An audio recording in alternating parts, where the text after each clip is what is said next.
Muito bem, sejam todos muito bem-vindos para esse webinar, essa live aqui muito importante.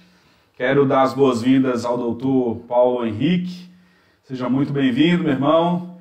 É um privilégio, uma honra muito grande ter o senhor conosco aqui. O senhor vai se apresentar daqui um pouquinho.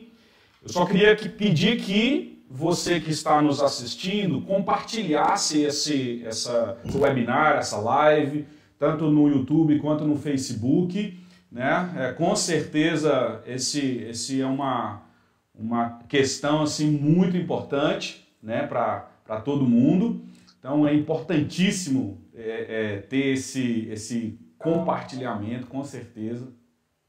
E também pedir que você faça suas perguntas, caso você queira, né, tanto pelo nosso Facebook, quanto também pelo canal no YouTube, né? Você que está nos assistindo por uma dessas plataformas, qualquer uma delas que você pesquisar por Igreja Presbiteriana de Iporá, você vai encontrar facilmente, tá? Então, compartilhe aí, enquanto a gente vai fazendo a introdução aqui do assunto, e vai ser extremamente importante, tá?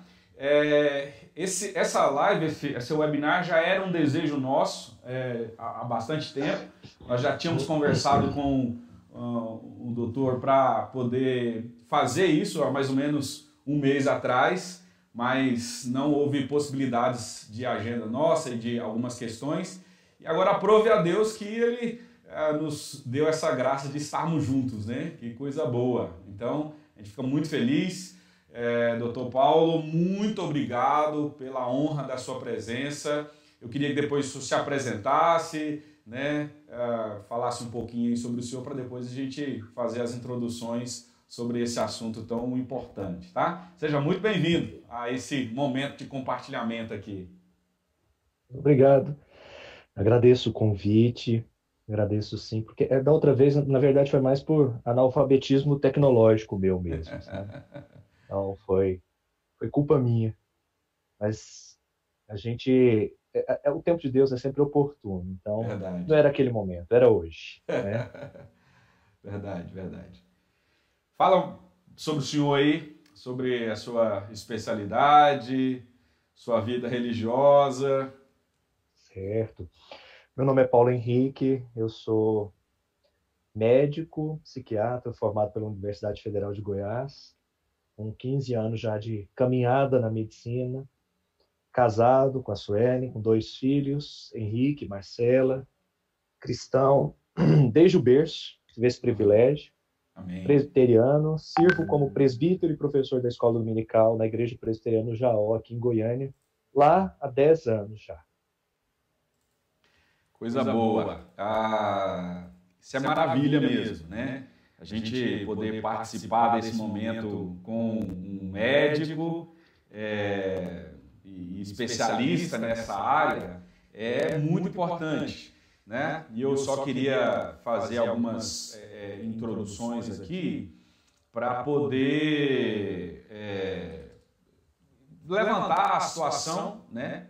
Vocês vão escutar de vez em quando um barulho aí, às vezes, do meu WhatsApp, é porque eu também estou aqui no WhatsApp recebendo algumas informações de pessoas, tá? Então, às vezes vai aparecer aí, então isso é normal. Bom, vamos introduzir o assunto então aqui. A nossa ideia é discutir sobre como lidar com a dor da depressão e por que é importante falar disso. Ainda que nós estejamos num mundo onde as informações são de tonelada, existe muita desinformação sobre esse assunto em si. Até clinicamente, ainda a coisa está em evolução, então é extremamente importante. Entendo que ainda há muito preconceito com relação à depressão, as pessoas têm aversão a isso, têm dificuldade em discutir, em assumir. Um outro problema também é a questão de há uma dificuldade no termo psiquiatria. As pessoas têm medo disso, têm medo de procurar ajuda profissional E também tem medo até de procurar ajuda espiritual, porque por causa da teologia da prosperidade, de más informações, o verdadeiro crente ele não passa por dificuldades, então procurar ajuda nesse sentido seria dizer que estava com demônio, né? Que está com problema. Então, há de fato uma desinformação e um grande problema nessa situação. Tá? E é isso que nós vamos discutir aqui. Como você já conheceu aí, o Dr. Paulo Henrique é médico, psiquiatra, ele vai abordar as questões clínicas. Eu sou especialista em aconselhamento bíblico, formado pelo Andrew Jumper, né? Então, essa é a minha área. Eu vou abordar um pouco mais dentro da área cristã, dentro dessa questão. Contudo, como ele também já relatou, presbiteriano, presbítero, professor de escola dominical, e ele vai dar boas contribuições também dentro dessa perspectiva cristã aqui também, né? Vamos começar então. Você pode fazer suas perguntas, como eu disse, pelo Facebook ou pelo YouTube, tá? Faça a pergunta aí, aproveita que não é toda hora que você tem um médico aí para responder pergunta não, né? Então, faça a sua pergunta aí. Eu vou chamá-lo de doutor por uma questão de propósito mesmo aqui. Doutor Paulo Henrique, as pessoas, elas têm dificuldade com a ideia do psiquiatra. A gente estava falando ali, eu disse para ele que a diferença do psiquiatra para o louco é que o louco está solto e o psiquiatra está preso. Mas ele me deu uma outra definição e ele vai falar e dizer essas dificuldades aí também. Na verdade, a gente brinca que a diferença entre a pessoa que está internada e o psiquiatra é porque o psiquiatra tem a chave da porta que abre, né? Se a gente perder, a gente está lascado. Mas, assim, ainda existe muito de um certo ranço histórico, né, em relação à psiquiatria. Porque a psiquiatria ela tem uma trajetória relativamente recente dentro da medicina, do ponto de vista de alternativas de tratamento, né? Então, até 70 anos atrás, não se haviam medicações que fossem eficazes de forma definitiva. Então, a psiquiatria era aquela especialidade baseada em, a gente chama na medicina de medidas heróicas, né? Você faz o que dá para ver o que resolve. Então, era tratamento baseado em banhos gelados, em insulina para poder abaixar a glicose, a pessoa tem uma convulsão e depois da convulsão melhorar, em lobotomia, né? Que hoje é uma violência, mas que na década de 20, o criador, o desenvolvedor dela, que foi um português, ele ganhou o Prêmio Nobel de Medicina. Porque ele revolucionou a psiquiatria dentro de um contexto da lobotomia, que é literalmente separar uma parte do cérebro em relação à outra para diminuir determinados sintomas de agressividade e violência. Terrível. Mas... Choque aí, também, né? O pessoal dava choque. O choque, ou não? Né? O que a gente chama de eletroconvulsoterapia, né? O pessoal apelida aí pejorativamente muitas vezes de eletrochoque, ainda se é utilizado dentro de alguns contextos específicos com excelentes resultados. Né? Anteriormente, a gente vê em alguns filmes, né? Tem um filme que é um exemplo clássico do que não deveria ser a psiquiatria, que é um filme chamado Um Estranho no Ninho, de 1974, em que a gente vai ver tudo que não se deve fazer em psiquiatria. E é o que acaba trazendo uma má fama. Eu costumo dizer que eu adoro filmes que falam sobre psiquiatra e psiquiatria. O problema é que eles não causam boa impressão e nem ajudam a nossa fama. É verdade. Então ainda há esse ranço, vamos dizer assim, esse temor, né? E esses rótulos de que o psiquiatra é o médico de louco, né?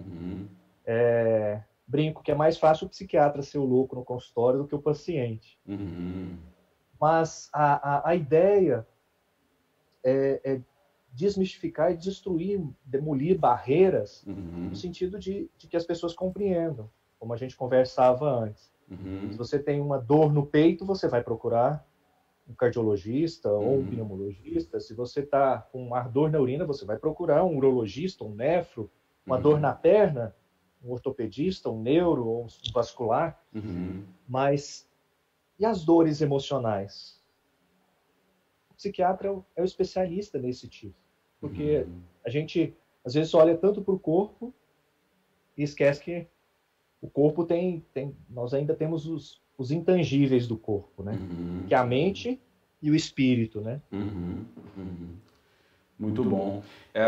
Psiquiatra só cuida de doido? Essa é uma boa pergunta. Definitivamente não. Na verdade, assim, quando a gente trabalha dentro de um ambiente hospitalar, pronto-socorro, internações, a gente atende muitas pessoas, né, popularmente chamadas de loucos, que seriam os psicóticos, né? Quem que seriam os psicóticos? Seriam o esquizofrênico em crise, determinadas apresentações de bipolares, alguns pacientes com quadros neurológicos que evoluem para sintomas psiquiátricos. Então, o louco seria, vamos dizer assim, a pessoa que delira, ou seja, cria histórias né, involuntariamente e acredita naquilo, e muitas vezes histórias bizarras, do tipo, tem um chip na minha cabeça e o alienígena fala comigo, ou Deus falou comigo que o mundo vai acabar, então eu tenho que andar nu na rua e profetizar, enfim, coisas assim.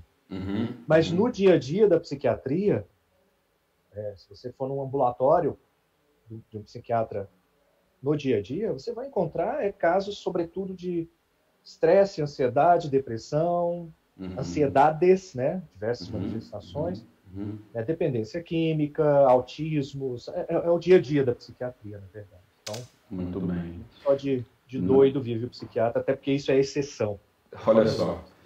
Então, se você não tiver doido, mas estiver angustiado, num nível pesado e que você não consegue recuperar, você não será considerado doido se procurar um médico psiquiatra, né? Isso é extremamente importante.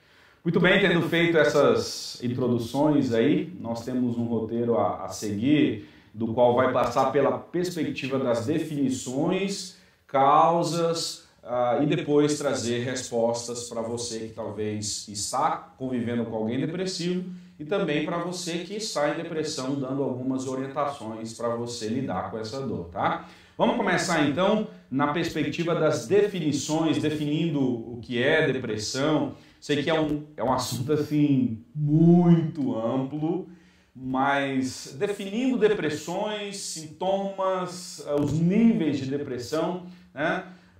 Então eu gostaria que o senhor, Dr. Paulo, pudesse dizer para nós o que é a depressão, outrora chamada também de melancolia, né? O que é a depressão? Assim, de maneira para os nossos ouvintes, os irmãos, amigos, pessoas de vários lugares que estão conosco aqui, o que é a depressão? Bom, a depressão é uma entidade clínica, ou seja, um transtorno de humor. Então, o cerne da depressão está no humor. Então, é uma alteração disfuncional ou desproporcional e persistente do humor, que tem dois pilares para o seu diagnóstico. Primeiro, é o humor persistentemente deprimido. Ou seja, não é uma tristeza comum, né?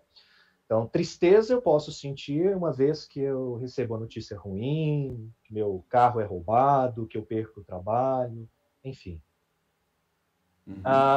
O luto, eu costumo dizer que o luto é a situação mais comum, mais próxima da depressão, não sendo doença, porque o luto não é uma doença, mas é o mais próximo da depressão. Uma pessoa saudável vai sentir. E as pessoas que já experimentaram o luto sabem o quão doloroso é e ainda assim não chega próximo à depressão. E a depressão é uma doença, é um transtorno do humor que geralmente vai durar de 2 semanas a meses ou até anos, dependendo da pessoa, do indivíduo, se trata ou não, dos fatores sociais, genéticos, culturais. E a depressão ela é muito comum, né? A prevalência ao longo da vida no mundo é em torno de 5%. É muita gente. Se você pegar 5% de 7 bilhões de pessoas, é muita gente. Mas ao longo da vida, pelo menos 1 em cada 4 pessoas vai ter alguns sintomas depressivos que não necessariamente vai chegar vão chegar a desenvolver um quadro de depressão, doença, Uhum. né?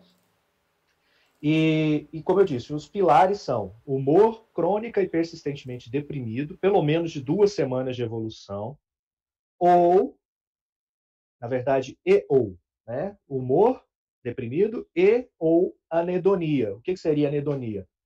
É a perda da capacidade de sentir prazer, de desfrutar das coisas que você normalmente gosta.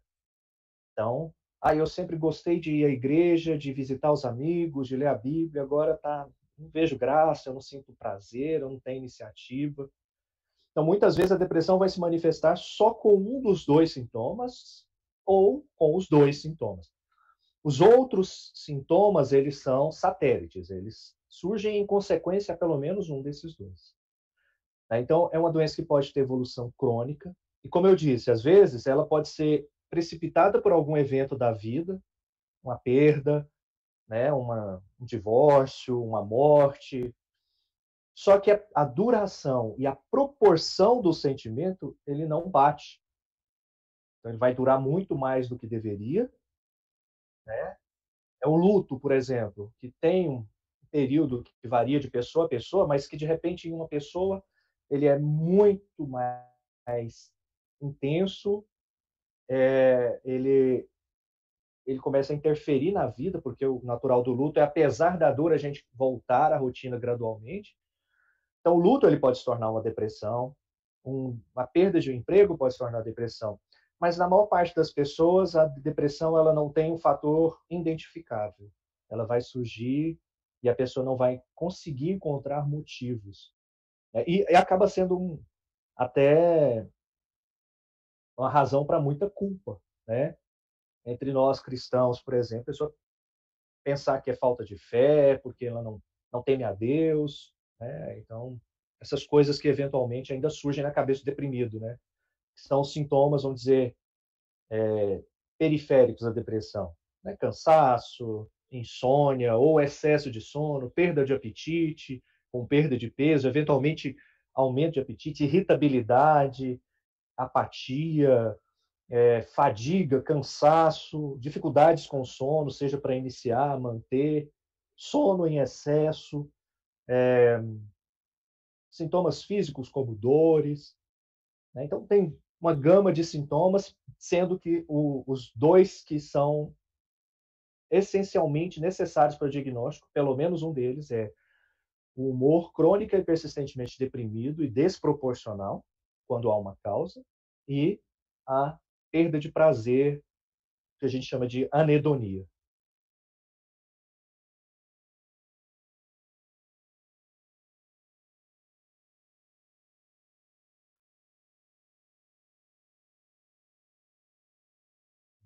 Sim. Uhum.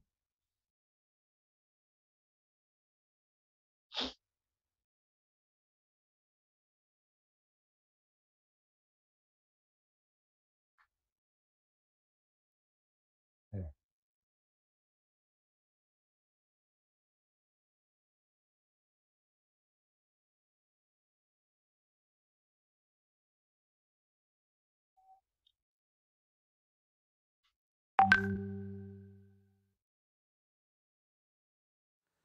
Eu vou falar de novo aqui, porque eu acho que não estavam me ouvindo aqui. Tá. Sim. Quais os tipos de depressão que nós temos, né? Quais os níveis de depressão que nós podemos vivenciar? O senhor poderia dizer isso para nós aí? Bom, tecnicamente, a classificação internacional de doenças, conhecida como CID, que está na 10ª versão, acho que ano que vem já vai para a 11ª. Então, o famoso CID, ele delimita alguns tipos de depressão. Então, nós temos a depressão que a gente chama maior, né, que é a famosa depressão, que ela pode ter sintomas leves, que é aqueles em que os sintomas que eu mencionei há pouco, eles estão presentes, eles interferem internamente, mas a pessoa com uma maior dificuldade, ela consegue manter a sua rotina. Então, é uma pessoa que está deprimida, mas consegue ser um estudante, ser uma mãe, ser um pai, ser um professor, ser um pastor, manter sua rotina, certo? Os episódios moderados, eles já são, a pessoa já tem uma dificuldade muito maior, já começa a ter prejuízos mais significativos no seu funcionamento diário. Então, é quando a pessoa começa a faltar no trabalho, ou a ter uma perda significativa do seu rendimento. Né? E os quadros graves, que são aqueles em que a pessoa ela simplesmente não funciona adequadamente. Por exemplo, a pessoa que vai passar o dia todo deitado, ele já não tem energia sequer para se importar com o trabalho, né? Quando a pessoa muitas vezes abandona o trabalho, a faculdade, a escola, o convívio social. Então, é quando a pessoa já nem consegue mais manter o mínimo de esforço. Em alguns casos muito menos comuns, são as depressões com sintomas psicóticos, né? Que são pessoas que têm quadros de delírio, né? A gente fala em delírio, já pensa logo no esquizofrênico, né? Mas alguns raros casos de depressão podem aparecer com delírio, mas geralmente esse delírio ele é uma consequência do humor. Ou seja, o delírio ele vai ressonar com o humor. Então, se o humor na depressão está deprimido para baixo e a pessoa tem muitos pensamentos de culpa negativo, quando chega a apresentar o quadro de delírio, ela vai se trazer relatos, por exemplo, de uma culpa, de um pecado imperdoável. Né? Então, ou às vezes até delírios mais desproporcionais, por exemplo, está acontecendo, a pessoa sabe de uma pessoa que está passando dificuldade, ela começa a crer que a culpa é dela. Né? Então, nós temos diferentes gradações, né? Mas assim, eu costumo dizer que sendo um quadro depressivo leve ou grave, a dor de quem sente é a dor de quem sente. Então, a pessoa está padecendo, então é a dor dela. Importa muito menos se é leve, moderado ou grave. Importa que tem uma dor. Há um problema e que esse problema precisa de cuidados. A doença, a depressão em si, dentro do nível acadêmico bíblico, né, do nível cristão, dentro da academia, já foi muito discutida e é claro que é muito recente isso tudo também, essas discussões. Nós não temos aí 30, 40 anos de discussão teológica a respeito desse tipo de coisa, né? A questão que nós precisamos observar, e eu acho que isso é extremamente importante, alguns teólogos não tratam ou não tratavam a depressão como uma doença, mas como um problema espiritual em si. Hoje, nós já temos um meio termo muito bem definido, né, sobre a questão das causas. O senhor repetidamente citou a perspectiva da culpa, né? E esse é um fator desencadeante muito forte e agravante com relação à depressão, né? Agora, nós não podemos desconsiderar algumas perspectivas importantes, e essa é a segunda questão que eu queria abordar com o senhor aqui, é a questão da causa em si. Né? O senhor falou sobre a questão de que não tem uma causa em determinadas situações, contudo, nós temos causas, e aí ali a parte do aconselhamento bíblico vai abordar, porque ainda que talvez não tenha uma causa aparente, a morte de alguém, um problema físico em si, mas existem os problemas teológicos, internos, e aí sim aquela questão da culpa, da forma como a gente olha as coisas, da cosmovisão equivocada, que vai gerando a culpa, que vai levando a pessoa à depressão, e aí sim o aconselhamento bíblico entra de uma maneira muito eficiente, reorientando essas questões, né? Mas qual a causa da depressão? Física, social, emocional, circunstancial? Por exemplo, só uma questão, eu tenho apneia, eu não sabia que eu tinha uma apneia. A apneia leva também a um processo depressivo, porque você perde sono, você não consegue descansar, e aí vai virando uma rotina que te levam a um processo depressivo, né, e coisas assim. Então eu queria que o senhor tratasse dessa maneira aí, abordando a questão das causas físicas, sociais, emocionais, que nós chamamos também depois de... a depressão é uma doença psicossomática, ela pode começar no psíquico e leva então para o corpo, ou o contrário também, né? Um problema físico que leva ao processo emocional. Então eu queria que o senhor abordasse essas causas da depressão para nós, por favor. Certo. Então, assim, como cristãos, né, a causa primeira é o pecado, né? Lá atrás, né, a desobediência de Adão, ela trouxe os males ao mundo, né? Então, a depressão, assim como a morte, assim como o câncer, assim como as dores e os sofrimentos, sejam físicos, sejam de caráter, é uma consequência, né? Nós, como cristãos, temos isso claramente. Embora a depressão, o episódio depressivo que uma pessoa sinta não seja diretamente a culpa desse pecado, né? Porque se a gente for pensar no livro de Jó, por exemplo, né? O livro Jó, ele sem aviso, sem tomar ciência do que acontecia no céu, Jó perdeu tudo o que tinha, e todos o que tinham, né? Exceção da esposa, mas que, de certa forma, também perdeu a esposa, né? Sim. E aí Jó passa 7 dias sentado em cima de uma cinza, num estado de ruína absoluta. Então, Jó não pecou, e ainda assim, ele padeceu profundamente. Assim como nós temos o exemplo de Elias.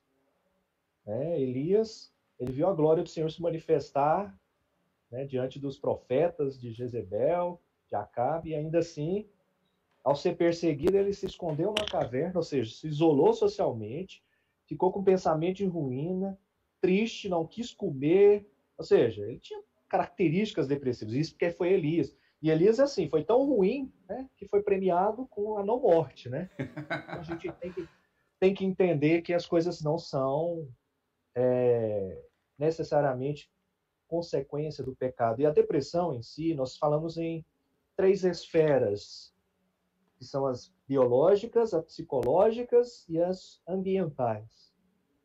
As biológicas são os fatores genéticos. Então, existem pessoas que têm uma predisposição herdada. Então, a gente vai ver, às vezes a gente vai ver pessoas que têm outros familiares com histórico de depressão. Ah, minha mãe tinha depressão, minha tia, minha avó. Então, existe uma herança genética. Herança genética não é sina. Ou seja, o fato de alguém na minha família ter diabetes não significa que eu vá ter diabetes. Assim como o fato de alguém ter olho azul na minha família também não significa que eu vá ter olho azul. Né? Calvície, ou assim, como qualquer herança. Claro que uma pessoa que tenha a predisposição, diante de circunstâncias hostis, agudas ou crônicas, por exemplo, ambientais ou as psíquicas, aquilo ali cria um contexto bioquímico, ou seja, fisiológico, de funcionamento cerebral suficiente para desarranjar o funcionamento cerebral. Porque, se a gente for pensar, em última instância, a depressão é uma disfunção do cérebro. É uma doença do cérebro. Né? Então, alguns exames que se usam para pesquisa, por serem ainda muito caros para o uso diário, a gente vê claramente uma alteração do funcionamento cerebral. Claro que se essa pessoa tem essa vulnerabilidade biológica e está dentro de um contexto muito ruim, aumenta-se ainda mais os riscos. Ou um contexto intrapessoal ruim, né? Um ambiente interno, né? Pessoas que tiveram uma situação de vida ou de desarmonia, de disfunção, ou uma pessoa que tem uma visão de si muito ruim também, né? Pessoas que carregam culpas ou angústias, e assim, nós cristãos temos uma resistência muito grande, por exemplo, à terapia. Né? Então, parece que a terapia é só desabafar, eu vou desabafar com um psicólogo. Olha, a terapia é tudo aquilo que vai promover uma mudança consistente e persistente na nossa percepção, mas de uma forma saudável. Uhum. Ler a Bíblia é terapêutico. Orar é terapêutico. Confessar um pecado a um irmão, ser consolado por esse irmão é terapêutico.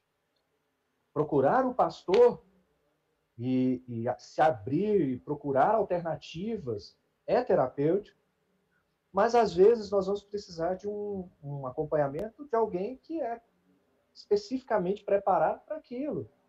Então não é nenhum problema para, por exemplo, a gente procurar um fisioterapeuta quando está se recuperando de uma cirurgia ortopédica. Uhum. Então, por que não um psicoterapeuta para se recuperar de uma alteração do funcionamento psíquico? Uhum. Né? Uhum. Uhum. Então, nós temos que essas três esferas, por isso que às vezes, quando é só biológico, a gente não consegue compreender, poxa, de onde veio? Uhum. Mas normalmente tem os fatores externos, tanto que a depressão ela pode acontecer em qualquer época da vida, em crianças, inclusive, em idosos. O período de maior incidência é na segunda década de vida, ou seja, no auge da adolescência. Mas não quer dizer que só aconteça ali. É o período de maior incidência. Em mulheres também há um pequeno aumento na incidência no período da menopausa pelas alterações hormonais. Uhum. Né? Uhum. Mas em qualquer momento da vida. Então não Uhum. tem um período específico. Fantástico. A gente percebe que, na realidade, a gama é muito grande. Assim, pautar a ideia de um processo depressivo só na pegada espiritual é muito complexo, porque, como foi abordado aí pelo senhor, então, uma pessoa ela pode ter predisposição, e sim, biológica, genética, e aí alguma coisa desencadeia essas coisas, né? Então, às vezes, como eu citei, é o caso de a pessoa não conseguir dormir, e aí ela já tem uma predisposição, aquilo vai, né, agravando. E isso pode se agravar de uma forma, quando isso não é tratado logo, agravar de uma forma que te incapacita. Né? A pessoa ela chega a um processo de incapacitação muito grande. Então, aqui nós abordamos essas questões dizendo que a depressão ela pode ter esses âmbitos aí. Né? Por isso que não dá para dizer que depressão é só um problema espiritual. Sim, nós sabemos que é fruto do pecado de Adão, né? Esses males do corpo e da alma, mas que nem tudo é em si pecado, né? É em si pecado. Então, isso é extremamente importante. E por falar nisso, eu queria entrar agora numa terceira parte da nossa discussão aqui, que é falar sobre o cristão e a depressão em si. A gente, claro que está aqui falando de tudo isso, mas é importante fazer perguntas que parecem rotineiras, doutor. Parece que para nós que lidamos com isso constantemente é até um absurdo, mas que ainda existe muito preconceito e muita desinformação sobre isso. Eu queria que a gente fosse respondendo aqui. Algumas questões eu vou abordar, eu vou comentar, e outras questões o senhor também comentar. A primeira coisa, o senhor como cristão, presbiteriano, médico, diz para mim aí, o crente pode ter depressão? Eu devolvo como os sábios rabínicos, né? Os sábios rabinos, sem me comparar com qualquer um deles, mas com outra pergunta, né? O crente pode ter diabetes, câncer, problemas de visão, infarto, porque nós estamos sujeitos a quaisquer dos males físicos, né? A gente tem que lembrar que esse corpo aqui ele ainda não foi restaurado, né? Haverá de ser. Quando Cristo restaurar completamente, aí nós não vamos ter mais nem diabetes, nem câncer, nem depressão e tampouco a morte. Mas esse corpo, incluindo o crente que está nele, está sujeito sim. A gente tem que entender que a depressão é uma doença, como é uma doença com características, sintomas e evoluções diferentes, um infarto, o AVC, enfim. E nesse contexto, o crente sim está sujeito. Né? Sim, sim. E o reverendo pode ter depressão? Reverendo crente, que ama Jesus, que lê a Bíblia, que ora, pode ter depressão ou não?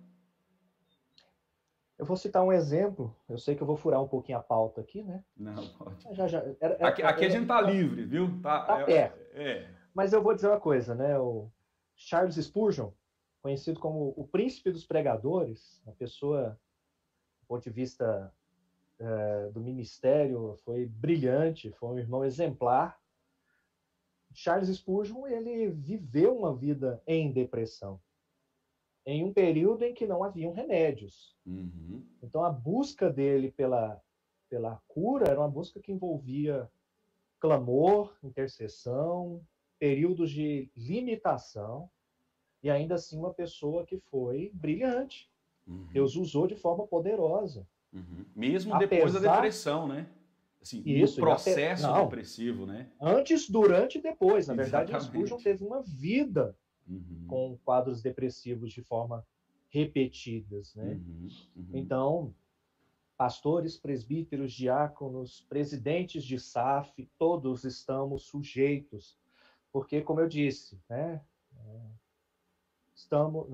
Esse corpo ele tem as suas falhas. Né?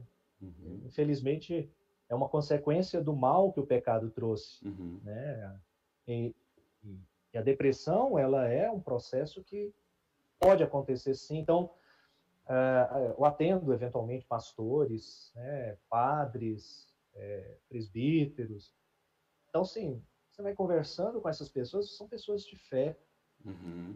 São pessoas que creem em Deus. E também buscam em Deus o seu sustento, a sua cura, a sua recuperação. Mas somos pessoas falíveis. Voltando àquela primeira resposta à pergunta, né?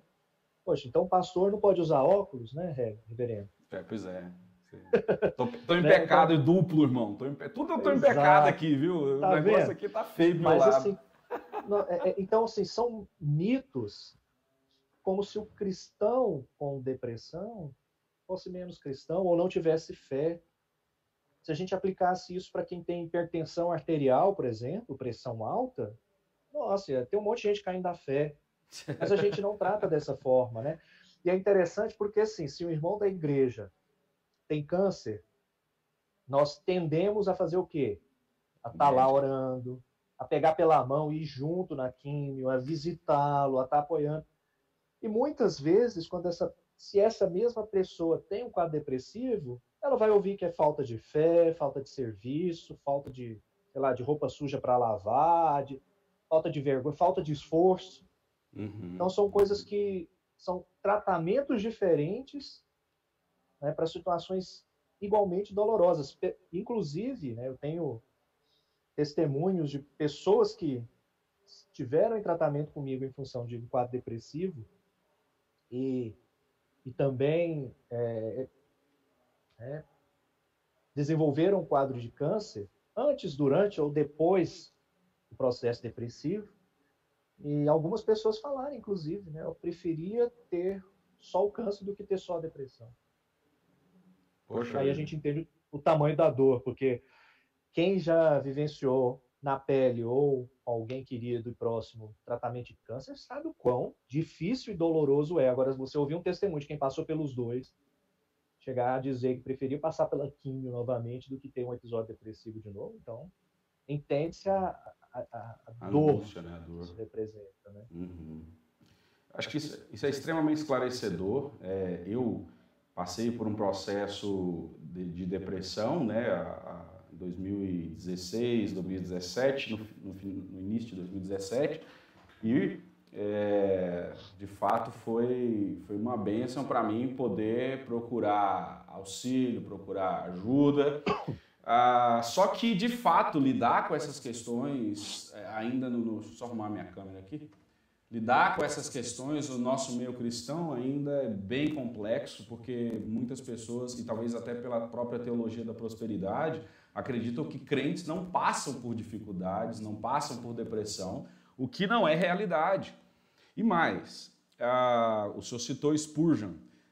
Spurgeon desencadeia a depressão dele numa situação bem inusitada. Ele estava pregando na capela e muitas pessoas, né? Spurgeon tinha uma igreja muito grande e alguém passou lá fora e deu um grito dizendo que tinha incêndio e se instaurou o pânico lá dentro e as pessoas se pisotearam, houve mortes e houveram ali pessoas feridas. Esse ato desencadeou nele um processo depressivo terrível, né? Ele precisou ser afastado por um tempo, depois ele voltou num período de cautelas, mas aí é o que o senhor falou, ele teve uma vida depressiva, ele teve um processo de ter que ir tendo cuidado, sendo afastado de situações, tendo uma nova dinâmica de vida devido a isso, né? Segundo o Spurgeon, ele se pautava na dinâmica da promessa de Deus.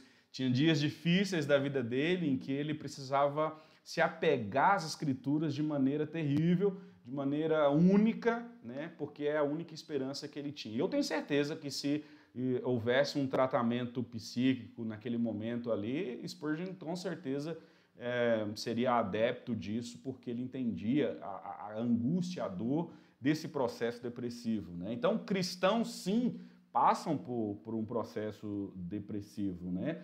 A gente já falou um pouco disso, mas necessariamente na vida do cristão, depressão é consequência de pecado, não do pecado, mas de pecado. A diferença é que do pecado eu me refiro ao pecado original e de pecado eu estou me referindo a algum pecado específico que alguém esteja fazendo, né? A depressão na vida do crente é consequência de pecado? Eu queria que o senhor... Aham. Aham. Na verdade, assim, como eu mencionei lá no começo, a grande maioria das pessoas sequer vai conseguir encontrar um motivo pelo qual justificar ou explicar seu sofrimento. Uhum. Então, pessoas que estão tendo suas vidas normais, tem irmãos que chegaram ao consultório, declararam seus sintomas típicos depressivos, e depois, no fim, trazia uma fala que representa até uma certa, que é sintoma depressivo, mas que representa essa... Meu irmão, se eu podia refalar aí de novo, porque houve um problema no áudio aqui. Sim. Volta novamente na sua questão. Tá me ouvindo legal? Sim, sim. Tá, jóia. Então, assim, na grande maioria dos casos, não há sequer uma associação, um evento específico. Inclusive, um pecado específico. Claro que, assim, existem pessoas que vão cometer um determinado pecado, sei lá, traíram seus cônjuges e aquilo traz uma culpa e consequências, né? Sei lá, divórcio, enfim, outras consequências, e aquilo pode, naquela pessoa, gerar um quadro depressivo, né? Uma consequência de pecado. Mas na grande maioria dos casos não vai sequer, a pessoa não consegue identificar, ela tenta buscar na memória, tentar racionalizar o porquê daquilo e não consegue encontrar. Nisso, por exemplo, eu tenho casos de consultório em que as pessoas chegam e falam: Paulo, minha vida está boa, eu trabalho onde eu gosto, meus filhos não me dão problema, eu ajudo na igreja, eu faço minhas orações, eu sou um crente convicto, e ainda assim eu tenho uma dor que eu não consigo entender, eu tenho perdido o desejo de estar na igreja, de estar perto dos meus irmãos, de estar perto da minha família. Ou seja, aquilo, na verdade, mais se torna uma culpa por não estar conseguindo funcionar da forma habitual do que como uma causa. Porque a causa, como eu mencionei, na maioria das vezes a pessoa sequer consegue identificá-las, né? Vamos para algumas perguntas aqui, comentários que o pessoal estão fazendo, que são extremamente importantes aqui, tá? Algumas pessoas dizendo que isso é bem esclarecedor.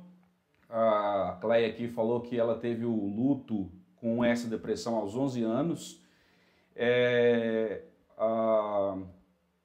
E outra coisa importante aqui é o seguinte, a Aline está perguntando assim, por que nós que temos depressão nunca voltamos ao normal? Essa é uma questão interessante, eu acho que nós podemos contribuir com isso aqui. E aí ela continua perguntando assim, quando nós pensamos estar bem, nós vamos lá no fundo do poço outra vez. Por que ela está perguntando, isso é crônico? Porque isso cansa, né?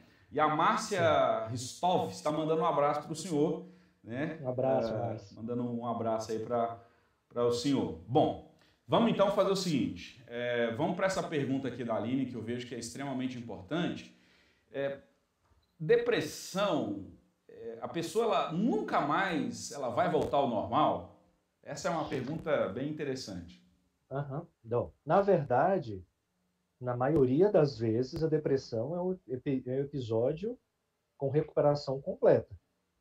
Na maioria das vezes, ou seja, a pessoa tem um episódio depressivo, se trata por um período de alguns meses, tem uma recuperação completa, às vezes no início alguns sintomas que a gente chama de residuais, mas que depois ele volta a funcionar normalmente. Isso é a grande maioria.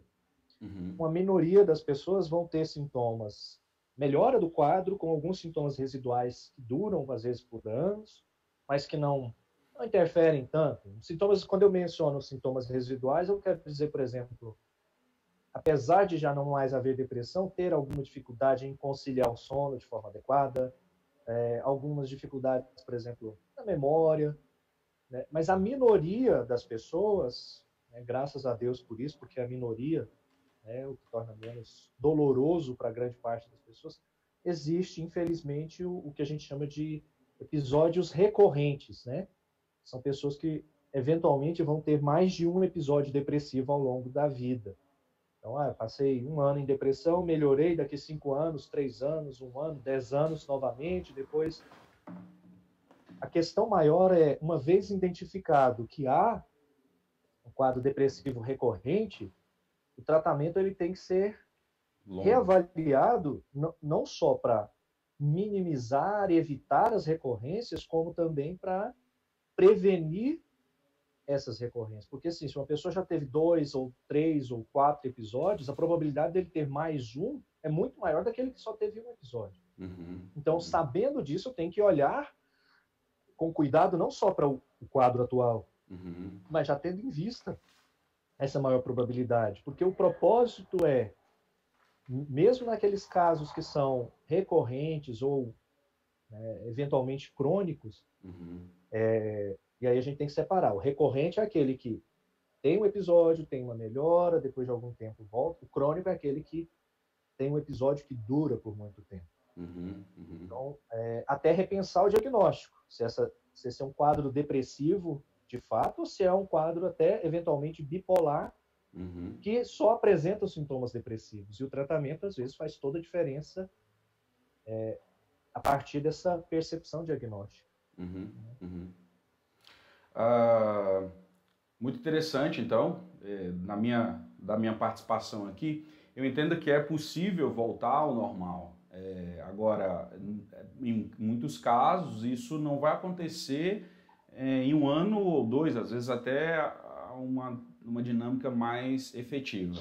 Agora, o que nós precisamos entender é que ir ao psiquiatra, agora estou falando na visão de um conselheiro bíblico, ir ao psiquiatra e tomar remédio não vai te dar curas plenas, porque existem a perspectiva de dinâmicas que você até chamou de terapia, que é a culpa, outras coisas na visão do mundo, na visão como ela enxerga as coisas, e que a maneira com que ela está enxergando, ela pode se entupir de remédio, vai dar equilibrada, mas ela vai se depender ali completamente. Então, nesse ponto, eu acredito que muitas pessoas que acabam não voltando plenamente ao normal é porque depositam só no remédio a dinâmica de transformação. E eu vou abordar a ideia, e o senhor pode concordar ou discordar aí, mas o remédio ele é apenas para me colocar na normalidade. Ele não vai me ensinar a lidar com traumas e a lidar com crises, a lidar com sensações de autoestima equivocada e de idolatria do eu, dessas coisas todas. E talvez isso é que se torna crônico. A pessoa ela tem um acompanhamento por longo tempo com o psiquiatra, com o uso de medicamentos, mas ela nunca trata a dinâmica de como ela enxerga as coisas e como a Bíblia pode ser para ela as lentes pela qual ela vai ter paz, né? Porque isso é extremamente importante. Então, eu entendo aqui na resposta da Aline, a Shirley também está falando sobre essa ideia de que uma vez que alguém tem um surto, depois de uma crise, a pessoa ela perguntando se ela pode ficar normal, na minha perspectiva é que sim, ela pode ficar normal. É que a depressão ela abrange, eu diria, o ser do homem como um todo, né, doutor? Então, tanto o psíquico quanto o físico e quanto o espiritual, usando essa perspectiva como um todo aí, então ela tem que abordar e tratar em todas essas áreas. Porque, às vezes, o fator desencadeante de tudo isso pode ser uma visão equivocada do mundo e aí ela precisa ser reorientada à luz das Escrituras, né, para poder entender melhor essas questões. Então eu queria saber se o senhor concorda com essa ideia. Então seria um tratamento mais completo, tanto na procura de um especialista, ou no caso eu sugeriria um pastor, se for um psicólogo crente com princípios cristãos, né, que vai fazer esse tratamento ali. Então alinhar isso, tanto o remédio quanto a perspectiva da cosmovisão transformada, é que de fato vai trazer um tratamento mais eficiente e um tratamento que vai, de fato, curar. O senhor concorda com a ideia? Claro. A partir daquele princípio lá atrás que nós conversamos, do biológico, do psicológico, do ambiente. A melhor abordagem é a que afeta, que vai interferir nessas três esferas. A esfera biológica, ou seja, física, fisiológica, né, do funcionamento, e aí é onde, por exemplo, eventualmente vai entrar as medicações, uma parte da ação das terapias, né? Quem fala terapia parece ser só psicológico, né? Das terapias, e aqui eu incluo a palavra de Deus como a grande fonte terapêutica do cristão, embora reforçando o Senhor usa pessoas. O Senhor vai usar médicos, psicólogos, pastores, para trazer uma reflexão, inclusive existencial, né? E a outra esfera, que é a esfera psicológica, que é, né, onde a gente às vezes traz marcas, muitas vezes de longo tempo, desde a infância, adolescência, experiências ruins de vida, e aquilo vai trazer uma imagem, uma ideia que a gente traz consigo, né? Uma autoimagem cristalizada, completamente disfuncional.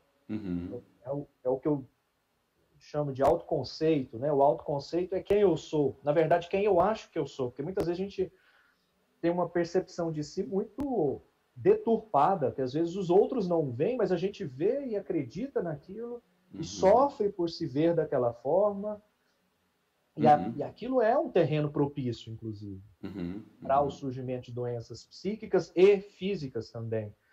Então, essa mudança na forma como eu me vejo, como eu interpreto as situações, então o irmão que passa por mim, por algum motivo não me cumprimenta, e se eu tenho algum complexo de inferioridade, eu me sinto não amado, aquilo já começa a ressoar em mim de uma forma com um viés negativo, mas a partir do momento que eu tenho uma percepção saudável sobre mim, a pessoa não passa, eu vou lá refletir, poxa, será que ele não me viu? Será que ele dormiu mal essa noite? Será que ele está chateado? Porque a gente fala assim, geralmente a gente acha que o problema sempre vai estar na gente, né? De repente a gente começa a ser mais racional e saudável. Às vezes, quantas vezes o problema está no outro e não na gente. Mas quando a gente começa a transferir esse problema para o interno, a gente sofre demais. Então tem pessoas que fazem isso de forma sistemática ao longo da vida. Não é o melhor ambiente psíquico saudável. E a terceira esfera, que seria o ambiente externo. Né? Uma coisa é você viver num cenário de guerra. Né? Exatamente. A outra é você viver num ambiente de harmonia. Então, se você vive num ambiente desarmonioso, você está muito mais propenso a ter um um problema de saúde, seja físico ou mental, do que uma pessoa que vive num ambiente harmonioso. Claro. Não que eles não aconteçam, obviamente. Uhum. Então, assim, buscar os melhores ambientes. E aí aqui eu incluo, por exemplo, buscar um ambiente saudável na igreja. Um ambiente saudável de aconselhamento. Então, é muito mais do que só medicação. Porque a medicação exclusiva, ela é um tratamento manco. Às vezes a pessoa vai sair do episódio depressivo, né, e voltar ao normal. Aqui eu coloco o normal entre aspas, mas será que esse normal era saudável? Exatamente. Muito bom. Fantástica essa perspectiva aí. E tem algumas perguntas aqui. E o que eu estou percebendo é o seguinte, doutor. Nós vamos ter que fazer um parte 2 dessa conversa. É um prazer. Porque são perguntas e perspectivas extremamente importantes e que a gente pode abençoar a vida de muitas pessoas, né? A Cirlei, ela está dizendo que se a gente concorda com a ideia do Augusto Cury, ele fala sobre as janelas de memórias que se abrem e tudo. Eu não sou muito adepto de Augusto Cury, não acho que ele aborda o diagnóstico de maneira correta, ou talvez até o diagnóstico sim, mas a perspectiva de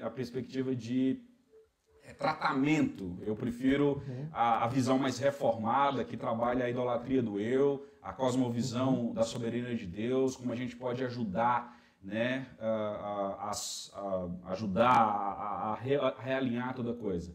Outra pergunta que foi feita, o senhor quer falar sobre essa ideia aí? A ideia das janelas de memória e tudo? Assim, eu li algumas poucas coisas do Augusto Cury, então eu não conheço o que seria o conceito dele, eu desconheço o que seria o conceito da janela de memórias.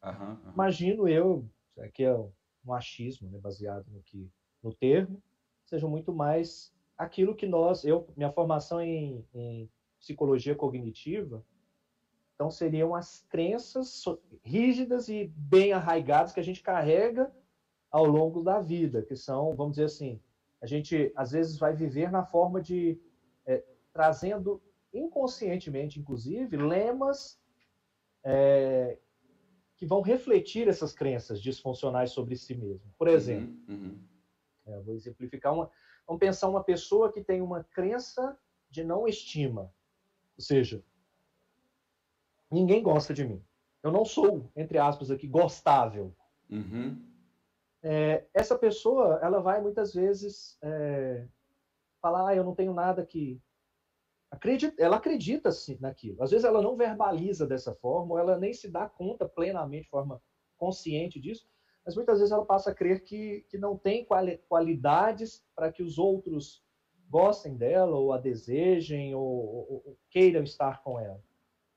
Então essa pessoa, quando chega, por exemplo, na escola, e fala, vamos fazer trabalhos em duplas, e por algum motivo ela não consegue encontrar uma dupla, ela vai trazer à tona essa crença inconsciente de que ninguém gosta dela e aquilo a faz sofrer de forma repetida. E muitas vezes em situações que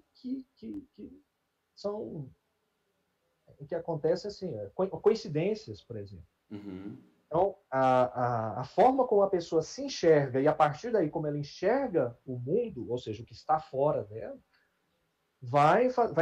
é uma fonte de sofrimento recorrente e persistente ao longo da vida. Então, se a pessoa não muda essa autopercepção para daí em diante mudar a percepção de como ela vai lidar com as intempéries, as adversidades, ela vai sofrer de forma repetida. Exatamente. Imagino que, baseado no termos, caminhe mais ou menos por aí também. Basicamente isso. E aí eu citando aqui, até a Cirlei falou que precisa entender melhor sobre esses conceitos reformados aqui. A ideia é que nós estamos... Uma pessoa que, como o senhor citou, que fica chateada porque alguém não falou com ela, aí nós vamos tentar olhar para as escrituras e dizer por que ela tem um pensamento de si em que as pessoas precisam dar a ela o devido... responder às suas expectativas, isso nós chamaríamos de idolatria do eu, né? Idolatria do ego, de que o mundo, de certa maneira, gira ao meu redor. Essa é uma expressão que as pessoas não gostam, mas que muitos vivem dessa maneira, né? Então a pessoa faz uma coisa, não recebe o elogio que deveria, ela fica extremamente chateada e isso vai desencadeando um senso de autocomiseração, né? Eu falo que não existe autoestima baixa, mas que existe sempre uma autoestima, no sentido de que a pessoa recua porque ela fica indignada porque as pessoas não lhe dão o devido valor. Então, assim, entender que o nosso valor está em Cristo, entender que o nosso valor está no que Deus diz e não no que eu digo ou do que o outro diz, é restaurador para a nossa alma, né? Claro. E a Natália está perguntando aqui se o problema é de humor, ou seja, ficar nervosa. O remédio ajuda? Deixa eu só responder, dar a sua contribuição e depois eu dou a minha contribuição com relação a isso também. A depressão, como eu disse, é um transtorno do humor. Uhum. Embora nem todas as alterações de humor sejam depressão. Uhum. Uma pessoa, por exemplo, que dormiu mal por 2 ou 3 noites, por uma razão qualquer, mora perto de um lugar que está tendo um show de rock barulhento durante 3 noites seguidas, essa pessoa ela vai ficar irritada, intolerante, vai render menos, mas ela não está deprimida, ela está estressada em função da péssima qualidade de sono, assim como uma pessoa que está com problemas no trabalho, está com dívidas e essas coisas que estão acontecendo há um tempo relativamente longo.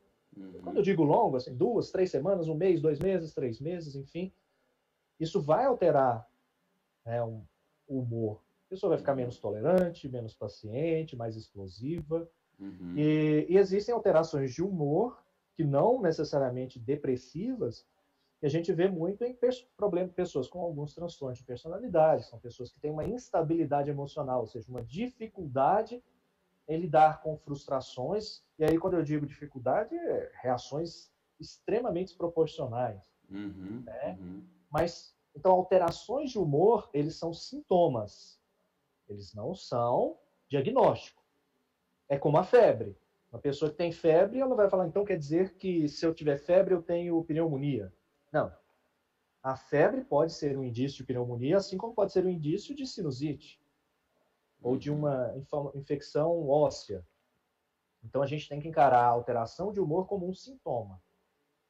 Claro que quando um psiquiatra vai examinar, ele vai ver qual é a qualidade e a duração dessa alteração de humor, de modo a estabelecer um norte para o diagnóstico e o tratamento. Isso pode ser um transtorno bipolar, por exemplo, né? Pode também, né? O bipolar, geralmente, mais quando ele está em crise de euforia, né, ele tende a apresentar muita irritabilidade. É uma irritabilidade atípica, não é uma irritabilidade de uma pessoa que está com problemas e chega em casa e dá uma patada na esposa. Não, é algo que é mais ou menos consistente e constante, né? Estabilidade atípica, inclusive tendo como referência a pessoa, a personalidade daquela pessoa fora da crise. Né? Fantástico, isso aí. Eu também penso dessa maneira que a gente precisa pensar e a ideia do dominar o eu, né? E começar a entender as motivações que nos levam à irritabilidade. Se isso é um processo que é descontrolado, né, que é um processo que você às vezes não consegue, talvez a necessidade de procurar ajuda mesmo. Primeiro, eu entendo que é a ajuda pastoral, espiritual, né, se for bem preparado. E em casos mais complexos, essa questão de um médico mesmo, né, um psiquiatra e coisas nesse sentido aí. Bom, vamos para mais uma pergunta aqui, e aí, doutor, nós vamos ter que fazer a parte 2, porque ainda temos aqui, o pessoal está falando aqui, a Márcia falou que travou, mas deve ter sido só para ela lá. Bom, nós temos aqui, eu quero ainda lidar com a ideia de como lidar com alguém que é deprimido, que é depressivo, né? A pessoa, como é que ela vai lidar com essas questões aí, né? E outra coisa que eu também quero falar é quando é que eu vou procurar ajuda, seja do pastor, seja do médico psiquiatra, abordar mais sobre a Bíblia e a depressão, analisando alguns casos, né? Jó, Elias, Davi, Jesus, Asaf, Moisés. A outra questão é como lidar com a depressão em si, e aí então a gente vai finalizar depois com algumas sugestões de leitura para as pessoas se informarem melhor, né? Se informarem melhor. Então, queria que nós fizéssemos depois uma parte 2 sobre esse assunto, né? Porque eu acho que ainda tem muita coisa com relação a essa questão. Só para a Márcia, que ela falou que travou, se a gente pode repetir, eu acredito que ela está se referindo a característica do uso do medicamento para lidar com a questão da raiva, do humor, né? Tá. Como eu disse, repetindo, né? E agregando, a gente tem que separar o que é algo pontual, um estresse diante de uma situação de vida momentânea, algo de caráter, ou seja, pessoas que têm a personalidade com uma menor tolerância para as frustrações, e aquilo que é patológico. Então, são 3 esferas diferentes, porque se eu estou vivenciando uma situação específica de estresse, como eu mencionei antes, um problema pessoal no trabalho, dívidas, então, eu sei que, poxa, aquela situação ela tem que ser resolvida. Enquanto não se resolver, eventualmente chega num ponto em que as pessoas vão precisar eventualmente de terapia ou de medicamentos, mas o foco do problema, ele continua lá. Ele não está em mim. Eu sou o para-raio. Né? O outro é caráter, ou seja, temperamento, natureza, enfim, outros nomes que a gente eventualmente dá. Caráter, aí a gente vai ter a mudança de caráter vai passar e aí eu uso aqui o termo no plural, as terapias. E dentro das terapias, eu quero incluir, primariamente, a palavra de Deus, que é a fonte básica de referência, né, a nossa regra de fé e prática, ter as perspectivas adequadas em relação ao reino. Né? A gente cansa de repetir, o nosso lar não é aqui, mas naturalmente, a gente quer viver bem aqui. Mas de mudança de caráter. E buscar uma forma de oração, de leitura, de aconselhamento. E aqui, quando eu digo aconselhamento, né, não é só o pastor, são irmãos mais experimentados na fé, os presbíteros, né, os líderes, de modo a ter uma orientação adequada para a mudança do caráter. Eventualmente, a terapia psicológica, e nos quadros disfuncionais entra também a medicação. Ou seja, tudo aquilo que eu falei antes vale para todos os casos. A medicação ela vai entrar naquilo que é patológico. Né? Muito bom. Vamos já caminhar para o final aqui, porque eu vejo que é extremamente importante esse assunto e as perguntas vão surgindo, né? Então, só para a gente dar uma resumida que nós falamos e acabar com uma palavra de esperança. Nós abordamos algumas questões sobre definições do que é a depressão, definindo essas ideias, as causas disso, né, mostrando que isso pode ser tanto biológico, né, quanto circunstancial. Então, a gente precisa compreender que existem várias pontos que desencadeiam, né, a depressão, que todo mundo é sujeito a isso, inclusive os cristãos, pastores, presbíteros, diáconos. Citamos Spurgeon, né, um príncipe dos pregadores.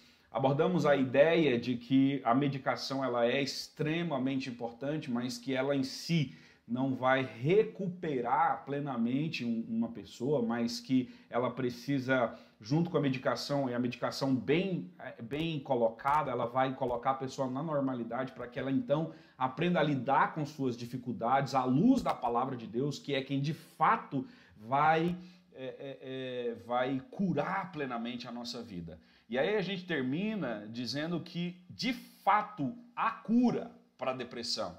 Ainda que você tenha momentos difíceis, momentos angustiantes, e aí o Dr. Paulo falou muito bem, mesmo que depois eu tenha sido tratado, ainda fica resquícios dessas coisas, eu creio que nós precisamos aprender a entender nossos limites, realinhar nosso projeto de vida, reorganizar as coisas, ir para uma perspectiva diferente. Uma vez que eu estou na normalidade, aí sim eu tenho condição de reorientar as coisas, reorientar as nossas perspectivas, reorientar o alimento, reorientar o sono, reorientar o exercício, né? Todas essas coisas que se faz necessário, né? Necessário.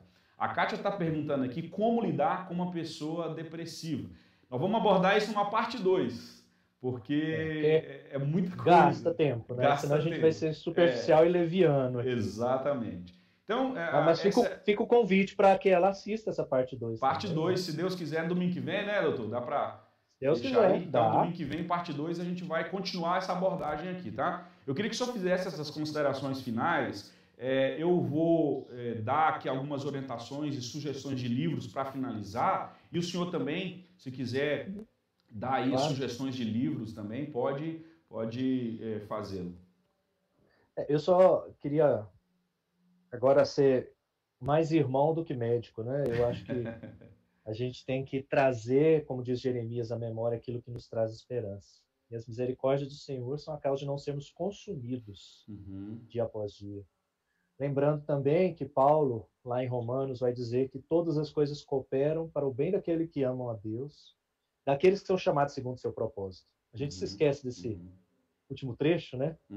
Uma vez que nós somos chamados segundo o propósito de Deus, nós como eleitos do Senhor, o Senhor tem um propósito. A gente tem dificuldade de compreendê-lo. Muitas vezes nós compreendemos melhor em retrospectiva, né? Quando a gente olha, poxa, aquilo que aconteceu foi muito importante para que isso, aquilo e aquilo se transformasse. Mas que durante o processo nós não temos essa perspectiva. Mas é importante trazer essa memória. Mesmo a dor de um processo patológico, como eu mencionei, alguns terríveis, como a depressão, o câncer, né, uma doença crônica e grave, quadros dolorosos de longa data, o Senhor tem um propósito. A gente ainda não o compreende. E, por fim, eu queria trazer um salmo de consolo e de esperança, né? Que é o Salmo 40. Me permita ler. Por favor. A minha versão é o Novo Testamento, a linguagem de hoje é um pouquinho diferente, mas é uma canção de louvor, que Davi vai dizer: esperei com paciência pela ajuda de Deus, o Senhor, e ele me escutou. E ouviu o meu pedido de socorro. Tirou-me de uma cova perigosa, de um poço de lama, e me pôs seguro em cima de uma rocha. E firmou os meus passos. Ele me ensinou a cantar uma nova canção, um hino de louvor ao nosso Deus. Quando virem isso, muitos temerão o Senhor e nele porão a sua confiança. Amém. Então, eu costumo dizer para pessoas com quem eu tenho contato, sobretudo os nossos irmãos, com quem a gente acaba tendo mais liberdade, que a depressão ela tem que servir, no mínimo, para que nós saiamos melhores e mais próximos daquilo que o Senhor espera de nós. Porque se ela não servir para isso, a depressão só serviu para nos fazer sofrer. Então, toda provação, e eu vejo a depressão como uma forma de provação, ela é um meio de Deus nos aperfeiçoar e nos aproximar dele. Lembrando que a nossa perspectiva central não é para essa terra, é para a glória. Então, a gente vai passar por aflições, mas a gente só vence o mundo com Cristo, e ele venceu o mundo. Amém. E ele está conosco até o fim dos dias, mesmo nos momentos em que nós nos vemos solitários no nosso adoecimento. Amém. Amém. Muito bom. Só para fazer um final aqui, não deixar a Márcia sem resposta, porque nós estamos canalizando o tratamento pleno a partir da escritura, né, com o auxílio da medicação e tal, que a gente vai falar um pouco melhor sobre isso. E ela falando, se alguém não conhece a palavra, ela pode se curar por meio do tratamento? E eu vou deixar essa última pergunta aí para o senhor responder, porque é extremamente importante isso também.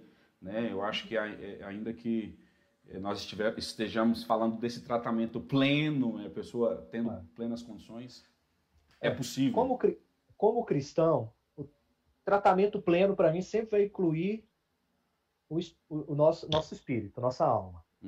Sempre.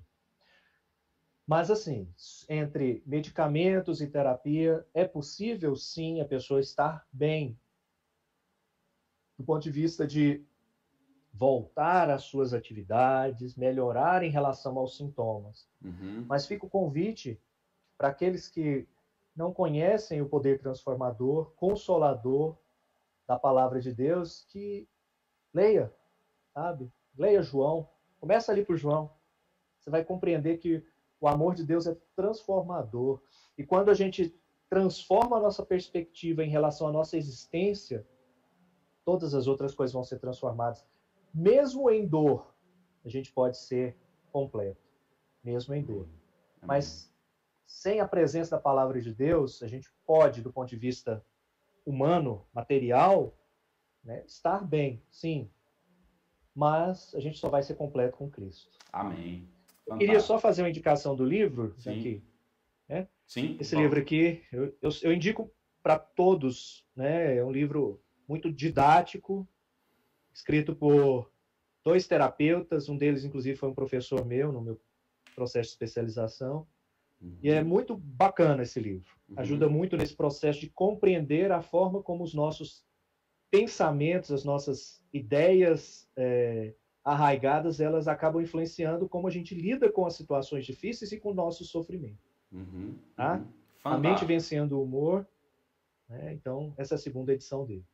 Quero até agradecer o que o senhor me mandou esse livro aí, e é fantástico mesmo, quero indicá-lo também.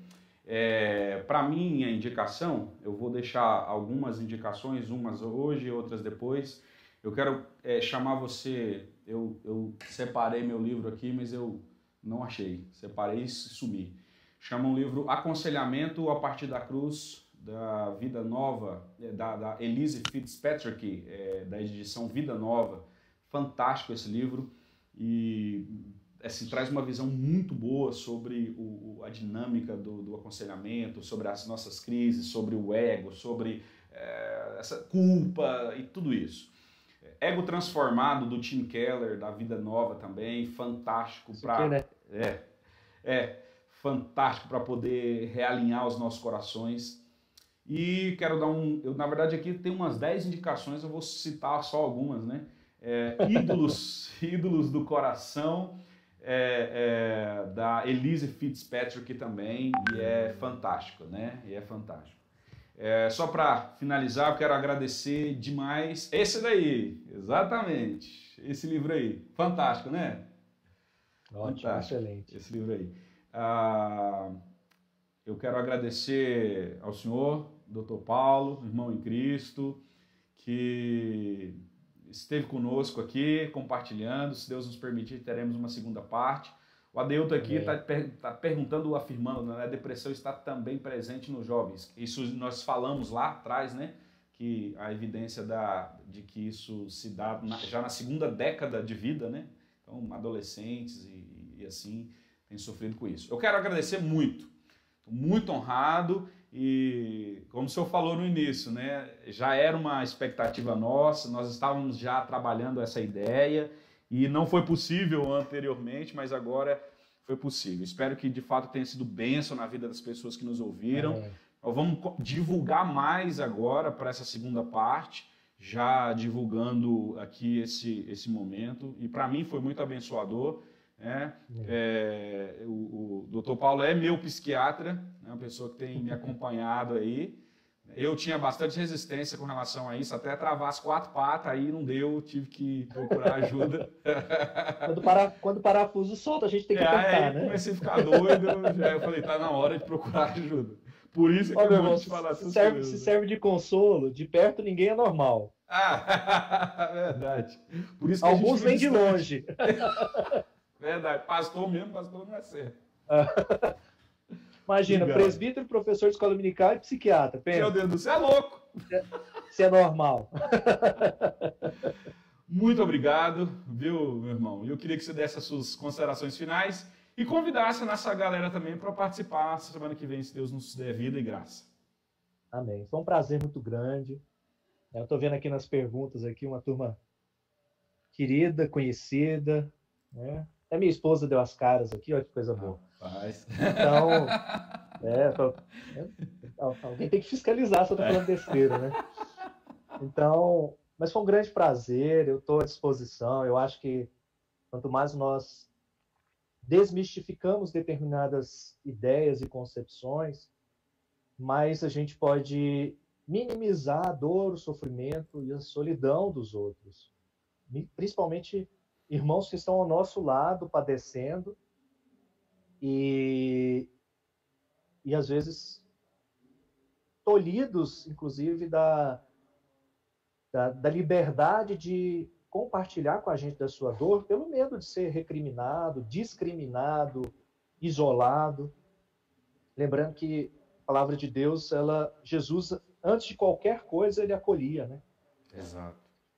Então, mesmo aos pecadores mais indignos, primeiro ele acolhia. Mesmo quando depois ele dava uma palavra dura, mas primeiro ele acolhia. Exato. Então, nosso dever é acolher, porque acolher é a origem é uma consequência do amor. Uhum. A gente tem que ser parecidos com Jesus nesse aspecto, acolher primeiro, Amém. antes de julgar. Verdade. Estaremos aqui na próxima semana, se Deus quiser e o Covid deixar. Tá um próximo. Ainda bem que... É bom falar sem máscara, viu? Rapaz, dá para respirar, né? Coisa boa. Vou mostrar a feiura ao vivo. Muito bom, muito bom. Muito obrigado, viu, meu irmão? Obrigado a você que nos acompanhou aqui. Para nós é honra poder partilhar dessas coisas, né? Algumas pessoas ainda fazendo seus comentários finais aqui. A Cirlei falando da coragem do pastor em assumir seus problemas, mas é bênção. A coragem do psiquiatra em falar que é doido também é bênção, porque são pessoas bichadas que precisam de Jesus, né? Então, exatamente. E é só nele. Saudáveis, né? Exato. É só nele que a gente tem, de fato, cura plena. Deus, de fato, nos abençoe. Se Deus nos permitir, semana que vem nós estaremos aqui. No mesmo horário, às 9h30, no canal aqui da Igreja Presbiteriana de Porá, tanto no YouTube quanto no Facebook. E depois, quem sabe também, aí se tiver canal ou Facebook, meu irmão, nós também partilhamos aí junto no seu Facebook para caminharmos juntos aí, tá bom? Amém. Deus abençoe, meu irmão. Para aí, o pessoal está pedindo só para eu repetir o nome dos livros que eu citei aqui, rapidinho. Ótimo. Aconselhamento a partir da cruz. Deixa eu colocar eles aqui. Depois, aconselhamento a partir da cruz. Deixa eu só abrir meu roteiro aqui, que vai ficar mais fácil. Vou colocar o nome aqui do material. Só um minutinho aí, irmãos, para vocês não irem embora antes de ter esse roteirinho aí, essas indicações. Vou colocar aí nos comentários, que fica até mais fácil para vocês pegarem depois. Aí eu vou colocar todos os que eu indicaria aqui, tá? Então, segue aí no YouTube e agora eu vou colocar aqui no Facebook. Opa, peraí. Que é muita coisa e eles bugou. Ixi, bugou aí, mas tá bom. O importante é ir. Creio que foi. Muito bem. Deus nos abençoe e derrame graça sobre a nossa vida, tá? Só uma pergunta aqui que o pessoal fez e aqui a Suelen respondeu. Onde é que o senhor está atendendo? Já tem gente precisando, viu? Essa é a patroa aí, a Suelen é minha patroa. Coisa boa. Pois é, ela respondeu aqui. Ela respondeu aqui, então, onde que ele está atendendo, viu? Está atendendo lá na Clínica Ato. Com ou sem ou apesar da pandemia, estamos lá. Você vai chegar lá, vai se deparar com um tijolo de tijolo de vidro e um ninja, né? Um ninja direto, todo mascarado, mas importante é a cura do coração.